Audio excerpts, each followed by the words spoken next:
Welcome back. We've been discussing the grounding of the Boeing 737 MAX 8 aircraft by several countries and airlines after two fatal crashes in 4 months. Joining us now is Mohan Ranganathan, an aviation safety consultant and former instructor pilot of the Boeing 737. Mohan Ranganathan, thanks very much for joining us. Just to pick up on the conversation that we have been having on the program, the FAA so far has continued with its airworthiness certification as far as the Boeing 737 MAX 8 is concerned.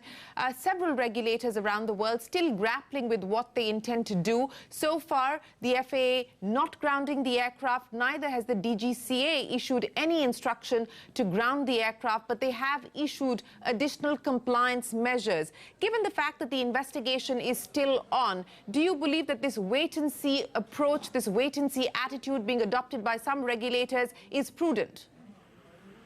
Not at all. If you see, I don't know if you're aware, Australia has also banned MAX from the airspace a few hours back. Oman has done it.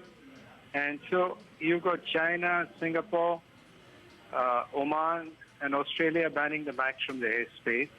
And if you look at the circular that DGCA has issued, the instructions, it's actually a mockery. It has definitely been dictated to them by the airline, because you just see, read the line and the wording of the thing about the experience. He says, for flying the MAX, PIC should have 1,000 hours, and first officer 500 hours on NG aircraft.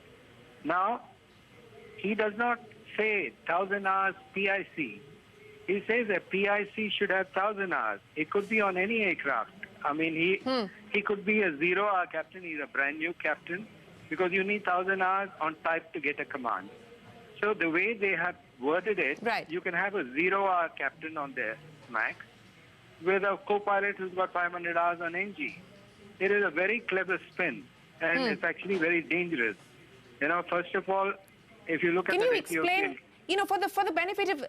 for the benefit of the layperson, Mr. Ranganathan, if you can explain why you believe that this is a clever spin. And once again, let me read out what the DGCA notification says. The DGCA notification headed under the heading Flight Operations to ensure, number one, crew operating the B737 MAX aircraft have undergone training as advised in the directive issued by the DGCA dated the 3rd of December 2018. So this was in response to the Lion Air crash. Number two, the minimum experience level of the crew operating the B737 MAX aircraft to fly as PIC is 1,000 hours and co-pilot is 500 hours on the Boeing 737 NG aircraft type. In simple English, what does this mean, and why do you believe it's a clever spin? Okay, if they had worded it as 1,000 hours PIC and then 500 hours co-pilot on the NG aircraft, which means he should have 1,000 hours as a captain on the NG.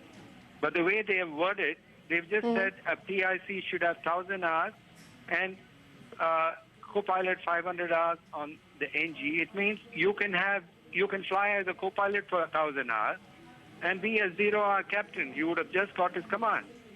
See, it has been very cleverly worded so that they can use any captain who has no experience with a 500-hour co-pilot, which is a very, very dangerous spin by the DGCA. And I can take a bet it has been worded by SpiceJet. Well, that is your assertion, sir. I have no information to take on what you're pointing out at this point in time, so I'm not going to go down that route. But I do want to understand, since you are somebody who has been a former instructor pilot of the Boeing 737, and I'm going by statements that have been put out by Boeing. Boeing says for the past several months and in the aftermath of the Lion Air Flight 610 crash, Boeing has been developing a flight control software enhancement for the 737 MAX, which will be designed to make an already safe aircraft even safer. Now, the FAA anticipates mandating this software enhancement with an airworthiness directive no later than April. So the problem seems to be this anti-stall system, which repeatedly apparently forces the plane's nose down. Now, the patch or the software upgrade that Boeing says it will install latest by April. Do you believe that this is going to be enough? Now, to start with, they say they will install it by April, which means for the next 45 days, the MAX is unsafe because it doesn't have that software update. Do you understand? We've had 2 fatal crashes in 4 months. Now they are talking of the software upgrade latest by April. They don't say a date. They say latest by April. It could be 30th April. So it seems to be a very, very dangerous ploy, even by FAA, to permit this. Now, if you look at the other enhancements which they are talking about, and you will see one of the things is training. Now, you cannot train a pilot unless you have a simulator which is programmed for that. And India does not have a simulator which has the MAX program. What is that circular of December, which DGCA talks about, is to simulate a runaway stab, and they are doing it at 5,000. This crash took place from 1,300 feet, and it is a completely different from a runaway stab. What is happening? You know, and I can tell you that if there is a stall warning due to an angle of attack sensor fault close to the ground, no pilot in the world would go for a stab trim runaway. He will first go for a stall recovery. And stall recovery requires that you move the nose down. Now, if the MCAS is moving the nose down, if the control column is also being moved down, it will not stop the runaway stab. And so, it goes into a continuous 10-second nose down movement by the MCAS, and by which time it is too late. Now so it is something that these are contraindicated, and you have multiple failures, which is not acceptable for safe flying. Okay. You keep pointing out that the DGCA circular is cleverly spun together. But the fact of the matter, Mr. Ranganathan, is that the FAA so far continues to allow the Boeing 737 MAX 8 to fly. It has just recertified its airworthiness certification.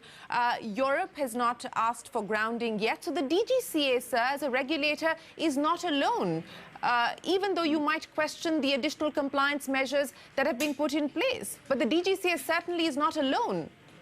No, but if you look at what FAA says, now all the simulators in US have this MCAS feature in the simulator.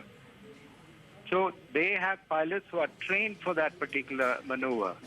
We don't have a single pilot who's trained for that maneuver. And a country like Australia, which has got one of the safest safety records, not US. Australia has one of the safest safety records, and they have banned the MAX. Not just flying, they banned it from the airspace.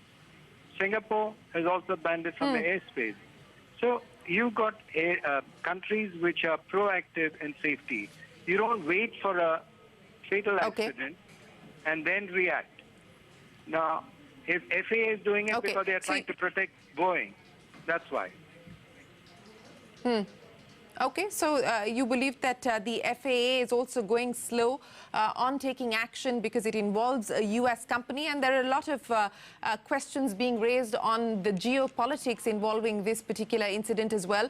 But at this point in time, the investigation is still underway, and there has been no further development on that front. But these are the various statements that have come in from Boeing, from the FAA, the regulator in the US, and of course the DGCA, which has asked for additional compliance measures but not grounding. Mohan Ranganathan, a pleasure. Thanks very much for joining us here on CNBC TV 18 with your thoughts.